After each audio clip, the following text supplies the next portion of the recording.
ที่เป็นตัวหนังสือเนาะหรือเป็นโค้ดรหัสต่างๆเราสามารถดึงได้ใส่สูตร VLOOKUP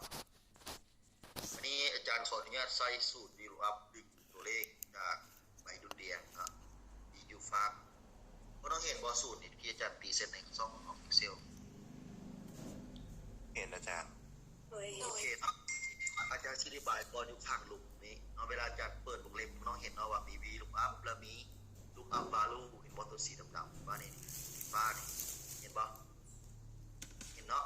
โดยโอเคเดี๋ยวอาจารย์อธิบายอาจารย์อธิบายตัว lookup value นี่สกอร์ตัวสีฟ้าเข้มเนาะคือเวลาตีสูตร VLOOKUP เข้าไปเนาะมันสิเขียนใส่อยู่นี่ให้ว่า lookup value เนาะภาษาลาวมันแปลว่า lookup value ก็คือมันถามว่ามูลค่าตัวใดเลขบัญชีใดข้อมูลตัวใดที่เจ้าจะซ่องหาให้เขียนใส่ห้อง lookup value นี่มาวันนี้ต่อมามันมีห้องเขาบอกว่า table นะ table array นี้ table array หมายความว่าจะไปเบิ่งข้อมูลนั้นอยู่ในตารางใดรอบของข้อมูลที่เจ้าเลือกsample นะตัวอย่างที่เจ้าเลือกมันอยู่ใน table ใดมันอยู่ใน array ใดอันบอกตัว table array นะเดี๋ยวจะได้ไปเบิ่งตัวอย่างสิเห็นภาพชัดเจนวันนี้มาเบิ่ง col เนาะขีดนะ hyphen อยู่หลุมunderscore นะ index number มันถามว่าโค้นี่คือ column index number column index number หมายความว่าไม่ให้รู้ว่าข้อมูลมันอยู่ในฐานที่เท่าไหร่อยู่ในฐานที่เท่าไหร่นะครับไปเบิ่งที่ประมาณนี้แกกระจายใส่ตัว reference ของมันเนาะคือว่า range lookup ใส่ range ของมันแล้วก็ปิดวงเล็บก็เท่านี้สำหรับตัว VLOOKUP เอาไปนี่เอาไปเบิ่งอันนั้นเลยเนาะตัวอย่างเลยเนาะตัวอย่างเลยโอเคเนาะอันบ่ทุกคนเห็นบ่โดย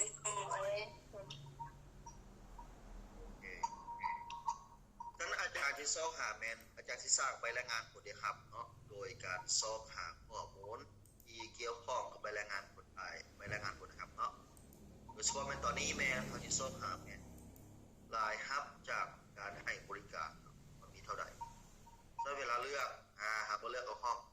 เพราะว่ามันบอกว่า lookup value ก็คือแบบนี้รายรับจากการบริการ lookup value ยุดเนาะ table array ก็คือข้อมูลจากใบดุลเดียงหาเสียงตอนนี้เรามานับจำนวนห้องเนาะมีจักห้องที่เราทาสี4 ห้องอาจารย์4 ห้องเนาะทุกคนเห็นเนาะ4 ห้องฉะนั้นตอนนี้เฮาสีล็อกอย่างล็อก Excel เนาะล็อกตัว A6 หาข้อมูลกรอบของข้อมูลของเขามันอยู่ในห้องแต่ตัว A6 เนาะถึงฮอด A อย่างฮอดดีอย่างโอเคที่26วันนี้เขาล็อกเสียไว้นะต้องล็อกเสียไว้ล็อกไว้เนาะล็อกเป็นบ่แค่เอาเครื่องหมายดอลลาร์ใส่เนาะเอาเครื่องหมายดอลลาร์ใส่ล็อกไว้สังเกตเนาะว่าเวลาอาจารย์ล็อกห้องตัว A เหมือนบ่ A หน้า A หลังเนาะและดีคือกันเนาะล็อกหน้าล็อกหลังดีขนาดเห็นว่าโดย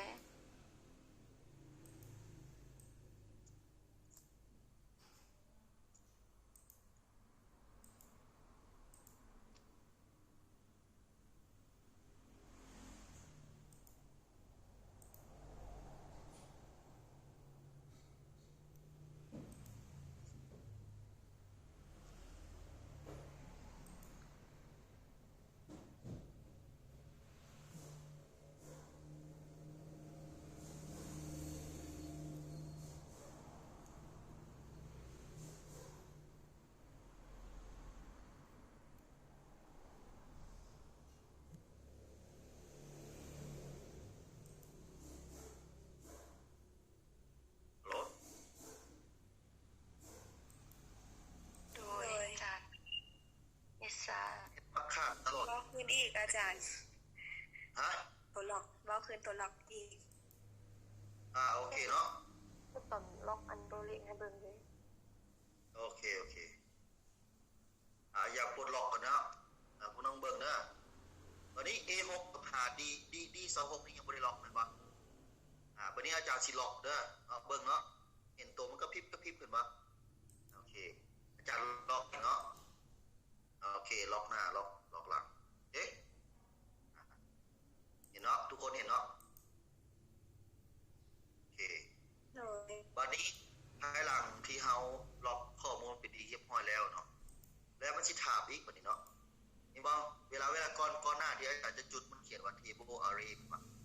แล้ว table array ก็คือห้อง A6 จนฮอด D นะครับ26ก็เป็น table array ตอนนี้เฮาแล้วไป2จุดแล้วเนาะวันนี้เฮาสิไป column index number เห็นป่ะมันต้องเห็นว่าตัวสีฟ้าขึ้นมานี่ตอนนี้เฮาต้องเติมข้อมูลใส่ column index numberห้อง column index number นี้อาจารย์สิใส่ห้องซ่องโตที่เป็นโต CR เนาะเบื้องของเครดิตเนาะเบื้องมีนะเพราะอาจารย์ให้มันเสิร์ชหาข้อมูลอยู่ในเบื้องของนับดูก็ต้องนับห้องเนาะในซ้ายหาขวามีจักห้องCR ถืออยู่ห้องที่เท่าไหร่ ห้องที่4 โอเคห้องที่4นับบ่เนาะห้องที่4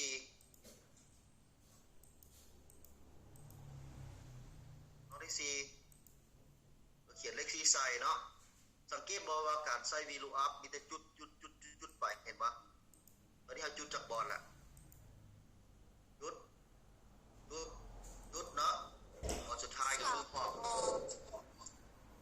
โอเคจุด3บอลแล้วเนาะใส่ห้องโพสต์เข้านะที่อธิบายเรื่องเงินตัวtrue กับ post กับบอลนะตัว true นี้แม่นตัวเลขเราต้องการให้มันซอกหาข้อมูลแม่นตัวเลขที่มันคาดคะเนเนาะตัวเลขที่มันใกล้เคียงแต่ตอนนี้เราบ่อยากได้ตัวเลขใกล้เคียงเนาะเราต้องการตัวเลขจริง